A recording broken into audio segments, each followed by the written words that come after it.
सावन के इस पावन महीने में एक जापानी अरबपति की कहानी सोशल मीडिया पर खूब चर्चा में है, जिसने अपनी अरबों की दौलत और कारोबार छोड़कर खुद को भगवान शिव की भक्ति में लीन कर दिया है। आज उन्हें बालाकुंभ गुरु मुनि के नाम से जाना जाता है।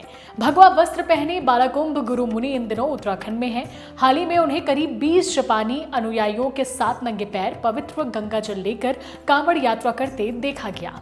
इस दौरान उन्होंने देहरादून में 2 दिन का भंडारा भी आयोजित किया और साथ ही कांवड़ियों को भोजन कराया।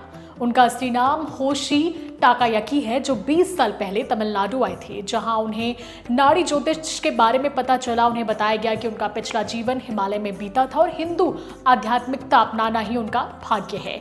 इसके बाद उन्होंने अपना सारा बिजनेस अपने अनुयायियों को सौंप दिया। इसके साथ ही उन्होंने अपने टोक्यो वाले घर को शिव मंदिर में बदल दिया है और जापान में एक और नया शिव मंदिर स्थापित किया है। इसके अलावा भारत के पुडुचेरी में 35 एकड़ जमीन पर एक भव्य शिव मंदिर का भी वो निर्माण करवा रहे हैं।